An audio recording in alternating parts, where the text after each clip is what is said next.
हमारी पुस्तक के सांख्यिकी का जो भाग है उसमें बिंदु माध्य पढ़ेंगे। सांख्यिकी में हमारे पास बारंबारता सारणी होती है और बारंबारता सारणी को हम दो प्रकार में बांटते हैं, अवर्गीकृत और वर्गीकृत। अर्थात बारंबारता सारणी हमारे पास दो प्रकार की होती है, एक तो अवर्गीकृत और दूसरी वर्गीकृत। अवर्गीकृत को भी हम दो भागों में बांटते हैं, जिसमें पहले भाग हमारे पास केवल विचर के मान होते हैं और दूसरे भाग में हमारे पास विचर के मान के साथ साथ प्राप्तांक भी होते हैं।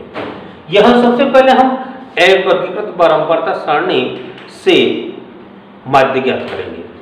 माध्य एक प्रकार का औसत होता है। जिस प्रकार से हम औसत ज्ञात करते हैं उसी प्रकार से माध्य ज्ञात करते हैं और माध्य एक मध्य पद होता है। यहां हमारे पास में कुछ संख्याएं दे रखी है। मान लीजिए 2, 4, 3, 7, 5, 1, 4, 2, 6, 3, 1, 2, 3, 4, 5, 6, 7, 8, 9, 10 ऐसे हमारे पास यहाँ कुछ 10 संख्याएं दे रखी है। हम इन 10 संख्याओं से माध्य ज्ञात करते हैं। मैंने आपको बताया था कि यहाँ माध्य का सूत्र होता है हमारे पास में, बहुत सीधा सूत्र है प्रेक्षण। ये जो संख्या लिखी है इन संख्याओं को प्रेक्षण कहेंगे। तो यहां लिखेंगे हम प्रेक्षणों का योग बटा प्रेक्षणों की संख्या। तो यहां अगर हम इनको राशियों के नाम से जानते हैं, अर्थात प्रेक्षण का नाम हम राशियों से लेते हैं, तो यहां हमारे पास राशियों का योग बटा राशियों संख्या, ये जो सूत्र होता है राशियों का योग बटा राशियों की संख्या, ये इसको हम औसत में लेते हैं काम में। और यहां हमें माध्य ज्ञात करना है, इसलिए हमने उसका नाम बदलकर प्रेक्षण रख दिया। तो यहां प्रेक्षणों का योग बटा प्रेक्षणों की संख्या। इन प्रेक्षणों को हम n के द्वारा भी दर्शाते हैं। तो यहां n भी, इसको हम लिख सकते हैं n, और ये एक निशान होता है जैसे हम सिग्मा कहते हैं। तो ये सिग्मा का मतलब होता है जोड़, किसका? n, अर्थात इन संख्याओं का योग बटा n। हम ऐसे भी इस सूत्र को लिख सकते हैं, अर्थात प्रेक्षणों का योग बटा प्रेक्षणों की संख्या। तो ये हमारा सूत्र हो गया। अब देखो यहां हमको क्या करना है। सबसे पहले हम इन संख्याओं को जोड़ेंगे। तो 2 + 4 + 3 + 7 + 5 + 1 + 4 + 2 + 6 + 3 बटा कितनी संख्याएं हैं? 1, 2, 3, 4, 5, 6, 7, 8, 9, 10। यहाँ 10 संख्याएं हैं तो हमको 10 का भाग देना है। हम जोड़ लेते हैं इसको। 2 और 4 6 और 3 9, 7 16, 5 21, 1 22, 4 26, 2 28, 6 34 और 3 37 बटा 10, अर्थात 10 का भाग देने पर हमारे पास 3.7। ये हमारा माध्य प्राप्त हुआ। देखिएगा हमने कैसे किया है। सबसे पहले हमारे पास कुछ प्रेक्षणों के मान दिए होते हैं। हम इन प्रेक्षणों के मानों को देखते हैं कि यहाँ पर सूत्र हमारा होता है प्रेक्षणों का योग बटा प्रेक्षणों की संख्या। हम उन दिए हुए प्रेक्षणों को सबको जोड़ करके और जितनी संख्याएं हैं उसका हम इसमें भाग देते हैं। संख्याओं को जोड़ने पर हमारे पास इसमें 37 प्राप्त हुआ और 10 संख्याएं हैं, हमने 10 का भाग दिया और हमारे पास 3.7 आंसर प्राप्त हुआ। अब देखो ये जो था ये एक अवर्गीकृत बारंबारता सारणी का पहला बिंदु हमारे पास था। शायद ये बिंदु आपके समझ में आ गया होगा।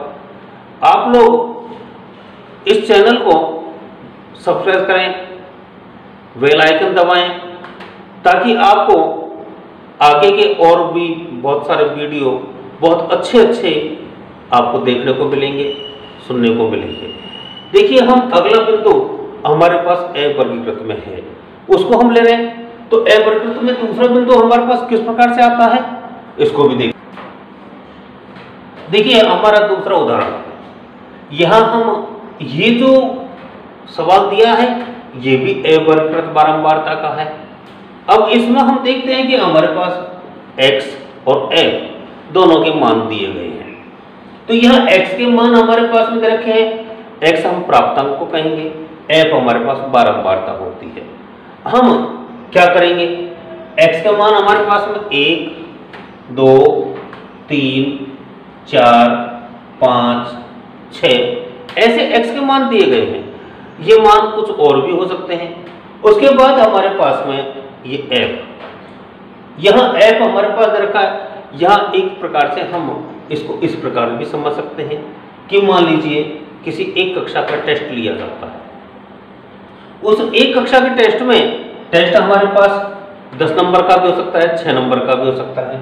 तो यहाँ पर एक अंक प्राप्त करने वाले बालकों की संख्या 3, 2 अंक प्राप्त करने वाले बालकों की संख्या 4, 3 अंक प्राप्त करने वाले बालकों की संख्या 2, 4 अंक प्राप्त करने वाले बालकों की संख्या 5, 5 अंक प्राप्त करने वाले बालकों की संख्या 3 और 6 अंक प्राप्त करने वाले बालकों की संख्या 1।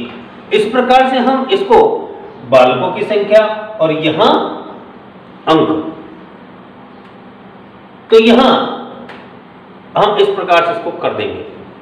तो देखो अब हमें क्या करना है, इसका माध्य ज्ञात करना है। सबसे पहले हम देखते हैं कि माध्य ज्ञात करने का सूत्र, क्योंकि यहां x और f दोनों चीज हमारे पास में है, तो हम सबसे पहले x और f इन दोनों को गुणा करके और जोड़ेंगे।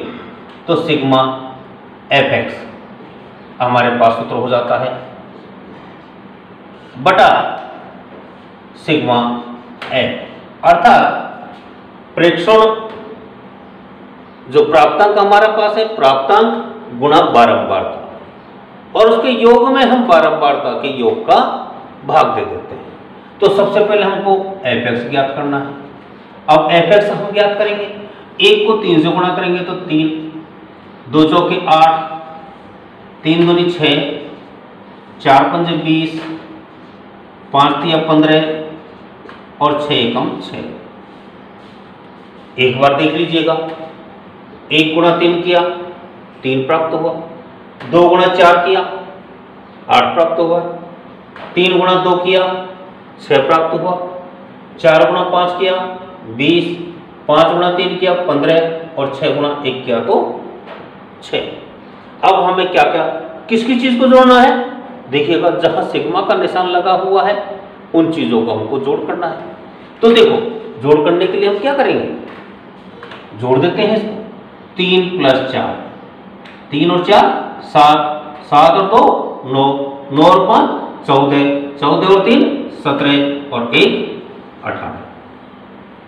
दूसरा fx का जोड़ करेंगे, 3 और 8 11 और 6 17, 17 और 5 22, 22 और 6 28, हासिल की 2 और 2 4 और 1 5।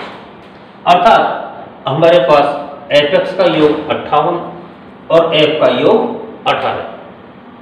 हम इसको उठा करके और हमारे सूत्र में रख देते हैं। तो देखो माध्य बराबर क्या हो जाएगा, हमारे पास fx का योग कितना हो गया 58 और fx का योग 58 और f का योग 18। हमें क्या करना है, हम इसका भाग देना है 18 का, 18 तिया 54। अगर हमसे ऐसे नहीं आता है तो आप भाग देकर भी देख सकते हैं। तो यहां एक सरल तरीका हमारे पास में है, 18 तिया 54, कितना शेष बच गया 4। हम देख रहे हैं कि आगे कोई अंक नहीं है हमारे पास में, तो यह पॉइंट लगा दिया, एक 0 बढ़ा दिया, 18 दूनी 36, फिर 4 बच गया, फिर 0 लगाया। इसका मतलब है कि हमारे पास बार बार 2 2 आता हुआ चला जाएगा। तो यहां पर 3.22 यह हमारा आंसर प्राप्त हुआ। समझ में आया? देखो एक बार फिर, यहां x और f दोनों चीजों के मान हमको देता है। जब दोनों चीजों के मान देता है तो हमने देखा x का मान हमारे पास 1 2 3 4 5 6, इनमें से कोई और भी संख्याएं हो सकती है। f के मान हमारे पास 3 4 2 5 3 1। फिर हमें माध्य ज्ञात करना है और माध्य का सूत्र होता है सिग्मा fx बटा सिग्मा f। तो हमें सबसे पहले f को x से गुणा करना है। हमने जब x को f से गुणा किया तो हमारे पास में 3, 8, 6, 20, 15, 6 इस प्रकार प्राप्त हुआ। उसके बाद हमने देखा कि fx का योग करना है और f का भी योग करना है, तो हमने f और x दोनों का योग किया, f का योग किया और fx का योग किया। तो fx का योग हमारे पास 58 और f का योग 18। हमने इसको सूत्र के माध्यम से जमा दिया। जमाने के बाद में हमने देखा कि यहाँ 58 में 18 का भाग देना है और 58 में 18 का भाग देने पर हमारे पास 3.22 हमको प्राप्त हुआ, जो हमारा माध्य होगा। आगे देखिए। हाँ देखो, अपना एक उदाहरण और देखते हैं। यहाँ हमारे पास में किसी कंपनी के कर्मचारी और उनके वेतन, इन दोनों के अनुसार से हमको माध्य ज्ञात करना है। तो यहाँ वेतन की जो मात्रा है उनकी दे रखी है कि 3000 रुपये वाले 4 कर्मचारी, 3500 वाले 2 कर्मचारी, 4000 वाले 8 कर्मचारी, 4500 वाले 5 कर्मचारी और 5000 वाला 1 कर्मचारी। इस प्रकार से उस कंपनी के अंदर कर्मचारी और उनका वेतन दिया गया है। सवाल कहता है कि माध्य ज्ञात करो। अब हम माध्य कैसे ज्ञात करेंगे? यहाँ हमारे समझ में ये भी नहीं आ रहा कि यहाँ ये क्या चीजें हैं, तो हम इसमें जो ये वेतन है इसको x मानेंगे और कर्मचारी की संख्या को f मानेंगे। हमारा सूत्र होता है माध्य बराबर सिग्मा fx बटा सिग्मा f। तो यहाँ सबसे पहले हमको fx अर्थात f और x को गुणा करना है। तो गुणा करने का तरीका हमारा वही है, 3000 को 4 से गुणा किया, 3 चौके 12,000। यहाँ 35 दूनी 70, 7,000, 800 के 32,000, कितना हो गया यहाँ 2 जीरो, 50 25 हासिल की 2, 5 चौक 20 और 2 22 और ये 5,000। इस प्रकार से हमने f और x को गुणा किया। अब हमें क्या करना है? हम इसको जोड़ेंगे। किस किस का जोड़ करना है हमको? एक तो fx का और एक f का। 4 और 2 6 और 8 14 और 5 19 और 1 20। इसका जोड़ करते हैं तो देखिएगा 2 जीरो ऐसे आ गई, फिर 5, 2 और 7 9, 9 और 2 11, 12 13, 13 और 5 18 हासिल 1 2 और 3 5 और 2 7, 78,500 हमारा योगफल प्राप्त हुआ। अब हम देख रहे हैं कि हमारे पास fx का योग भी है और f का योग भी है। हम क्या करेंगे? माध्य ज्ञात करेंगे। हमारे सूत्र के अनुसार इन संख्याओं को जमाएंगे। तो देखो 78,500 बटा 20, भाग देना है, 1 जीरो से 1 जीरो खत्म कर दिया, 2 का भाग दिया, 2 दिया 6, 2 नाम 18, 2 दूनी 4 और 2 पंजे 20, अर्थात 3,925 हमारा माध्य प्राप्त हुआ। बारंबारता वर्गीकृत बार सारणी। देखिए, आपको मैंने ये बात बताई थी कि जो हमारी बारंबारता सारणी होती है 2 प्रकार की होती है। पहली अप्रत्यक्ष, पहली हमारे पास अवर्गीकृत और दूसरी वर्गीकृत। तो यहाँ अभी अपन ने पिछले उदाहरणों के अवर्गीकृत बारंबारता सारणी के लिए थी। अब देखो वर्गीकृत में, तो वर्गीकृत बारंबारता सारणी जो होती है इसके हमारे पास 4 प्रकार के सवाल होते हैं। पहले हमारे पास प्रत्यक्ष विधि, दूसरा पग विचलन विधि, तीसरा पद विचलन विधि, पहली प्रत्यक्ष विधि। हाँ, वर्गीकृत बारंबारता सारणी में हमारे पास में 4 प्रकार के सवाल आते हैं। पहला प्रत्यक्ष विधि से, दूसरा कल्पित माध्य से, तीसरा पद विचलन से और चौथा भारित माध्य से। तो देखो, हमारे पास वर्गीकृत बारंबारता जो सारणी है और जब उससे हमको माध्य ज्ञात करना है तो 4 विधियां हमारे पास में है। सबसे पहले हम इस प्रत्यक्ष विधि का प्रयोग करते हैं और उसका हम एक उदाहरण लेते हैं। देखिए, प्रत्यक्ष विधि का एक उदाहरण हमारे सामने है यहाँ हमारे पास में प्राप्तांक दिए गए हैं 0 से 10, 10 से 20, 20 से 30, 30 से 40 और 40 से 50, और उनकी बारंबारता हमारे पास दे रखी है 3, 2, 5, 4, 1। इस प्रकार से हमारे पास में अब हमारा सवाल कहता है कि प्रत्यक्ष विधि से इसको हल करना है, और प्रत्यक्ष विधि से हमको समांतर माध्य, ध्यान रखना है माध्य और समांतर माध्य में कोई अंतर नहीं है, क्योंकि कई बार हमारे पास माध्य भी लिखा जाता है, कई बार समांतर माध्य भी लिखा जाता है। तो आपको ये नहीं समझना है कि ये दोनों अलग अलग है, ये दोनों चीजें एक ही है, हमको इस बात को अपने दिमाग से क्लियर कर लेना।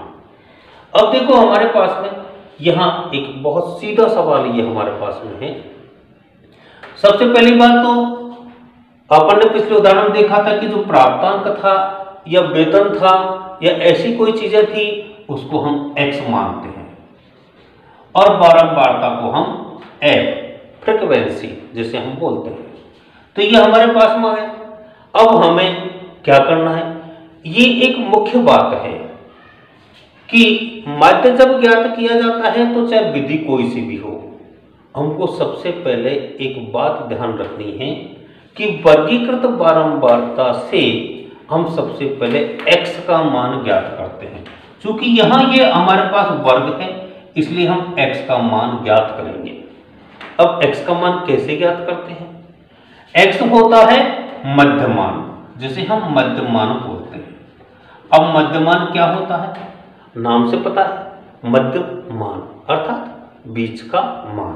किस किस का? यह बारंबारता सारणी के अंदर हमारे पास जो ये प्राप्तांक है इसमें ऊपरी सीमा और निम्न सीमा दोनों को जोड़ेंगे और 2 का भाग देंगे, अर्थात 0 प्लस 10 किया और 2 का भाग दिया, कितना प्राप्त हुआ?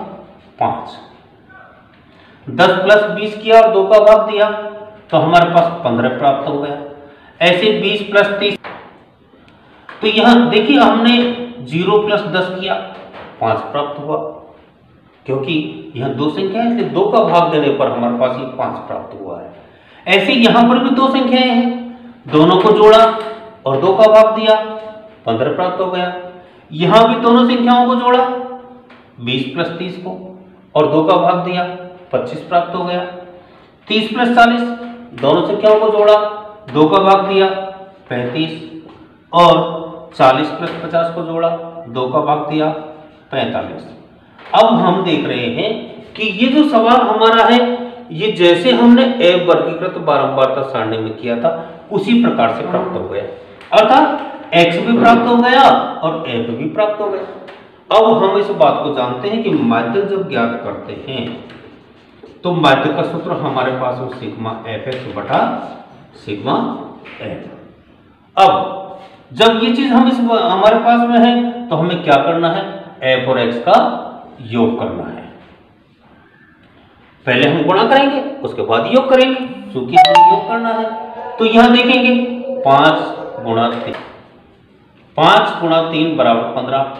ऐसे 15 गुणा 2 करेंगे तो 15 दूनी 30, 25 पंजे 125, 35 गुणा 4 करेंगे 140, और 45 गुणा 1 करेंगे तो 45।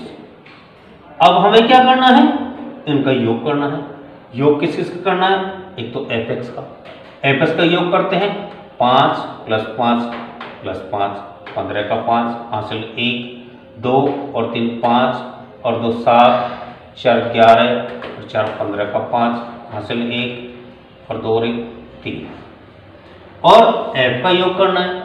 तो देखो 3 और 2 5 और 5 10 और 4 14 और 1 15।